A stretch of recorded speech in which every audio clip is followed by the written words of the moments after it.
Good morning from the Ozarks. This is Mike, Wildcat Hollow Farm. I know it's been a long time since we put a video out, but we've been really busy with things. And this is going to be the first video, and at some point shortly, Petra will do one that covers the garden stuff that we've gotten done. But I'll kind of walk you around this morning and show you what we've got accomplished thus far. I think you'll be surprised. This is the newest addition to the farm. It's a John Deere 1023E, and it came with the front loader and the underneath mowing deck. It's amazing how much a tractor will increase productivity of what you're doing. I mowed the grass yesterday, the front yard, the backyard, the barnyard in an hour, about an hour and 20 minutes. Prior to the tractor, it used to take me 3 days to do that. With the front loader on it, it's going to be a definite benefit. I've already moved, I don't know, 5 or 6 tons worth of gravel. But, yeah, it's kind of an expensive investment, but I think it's needed for us, at least at this point. This is the new chicken and duck pen and coop. The pen is 30 by 45. I've got 6-foot high chicken wire around it, but only 5 foot of it above the ground. A foot of it is in the ground because I will use that as the grounding for the electric fence that I run around the top of it. The coop is almost finished. Petra's been painting it. She likes to paint things, so I just stay out of the way or I get painted. It leaks like a sieve right at the moment, old tin. I've got to go through with caulking and seal everything up. And, thanks to our neighbors, Francie and Regina, they got the OSB and stuff for us last fall before all the prices went up. As you can see, the inside's not painted yet. It may or may not get painted depending on how we do it. But across the middle here, from these blocks over, there'll be big roofs put in. You can see where the Hutch Door is at. That is in the process of being painted and not on yet. But it's got plenty of ventilation in it. It's got a front ventilation panel, a back window. I'll have to put hardware cloth over the back window because a coon will just go right through that if they do try to get in. I got big laying beds on the side, brooding beds that can be accessed from outside.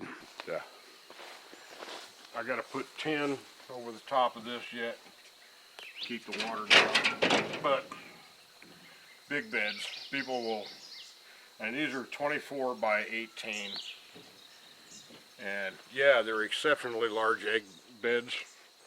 However, we have Rouen ducks and Jersey giant chickens, so your standard egg bed is not going to be big enough. I'm standing in the barnyard, and that over there is the northwest corner. We have taken down all of the old fencing and all of the old posts around here, all the way around where the barnyard is going to be, or was. It was quite a chore. We had to clean out brush like you wouldn't believe.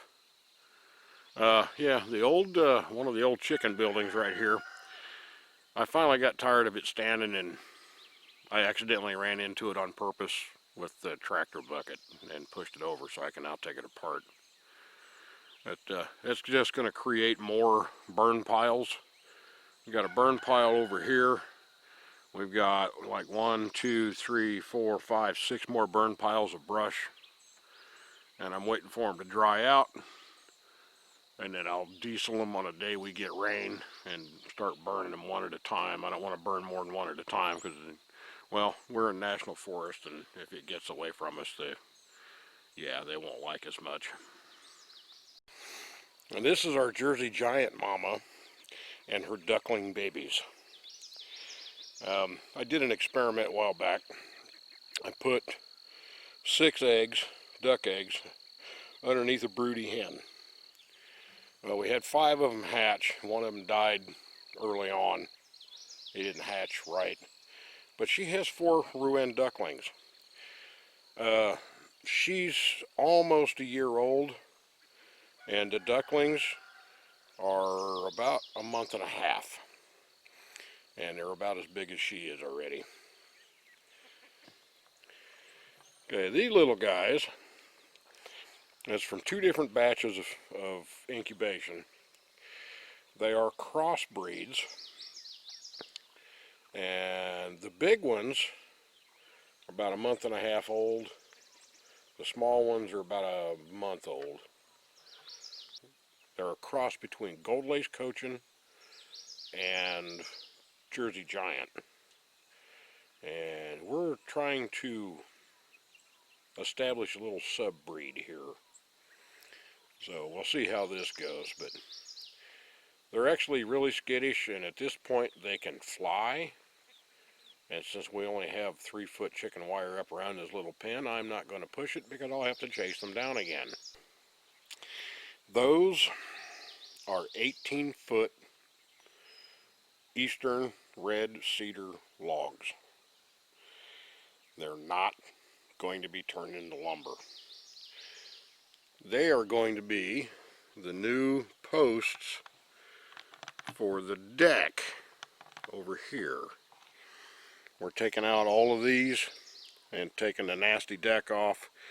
We're going to use the logs as the uprights, and I cut them to 18 foot because we're planning on adding a roof over the top of the upper deck. So it'll be the concrete porch on the bottom, the deck above it, and then a roof. And these are some really big cedars. I know you can't really tell just by looking at it, but I'll step around here so you can see. Here's my hand. I have a hand span of about 9 inches. So that tells you how big those are. I'm out in front of the house about 200 feet. This area that I'm looking at here used to be all 6 and 7 foot high brush. This January, Peter and I, by hand, cleared this out, pulled out all the old fencing that was nasty and rusted and falling down. Now it's starting to grow back up in weeds, and I will mow it again eventually, but I've got stumps I've got to take out or burn down first, and brush piles everywhere. But this area will eventually be about a 4-acre goat pasture, and I'm not too concerned about getting rid of the weeds in it because the goats will eat them. But I want to keep it down, maintained below like 3-foot level, because right at this point we don't have goats. This is our south pasture, and one of the first things I did when we got the John Deere was mow this. We got 3 acres of this that is ready to get fenced, and eventually it'll be used for horse pasture, large animal pasture. Because of the fact that it's 600 feet from the nearest power, we are going to be using solar electric on this, which would be more than sufficient for horses and cattle if they're trained to it. This behind me looks really pretty, but this is one of my arch nemesis here on the farm. This is a Multiflora Rose. We have no shortage of them, and I really hate the damn things. I'm at the southwest end of our main pasture area, and the initial bush hogging was done last fall by our neighbor, and all the areas that he's bush hogged, I can actually now use our little John Deere to mow. But what you can't tell is that all of this area over here is still bush, and this pasture is about 8 acres, and we have maybe 4 of it clear. It's going to take a lot of work. We've got a couple of Multiflora Roses in here that are about the size of a house. We got one that's definitely 20 feet high and about 30 feet across. It's got some stalks in it that are 4 inches around, or 4 inches in diameter, I should say. And even with his big bush hog on the big John Deere, he couldn't push into them. So I think I'm going to have to, at some point, talk to somebody about a bulldozer, because that's the only way we're going to get them out. We don't want to take out all the trees, because those are useful for shade for animals, but yeah, there's a lot of work in here. And there's a mowed path that goes all the way back up into the northwest corner over there on the flat here. And yeah, it's maybe a third done, cleared, but it's going to take a lot to get it done, and it has absolutely no fencing to speak of other than rusted stuff. So it's more work.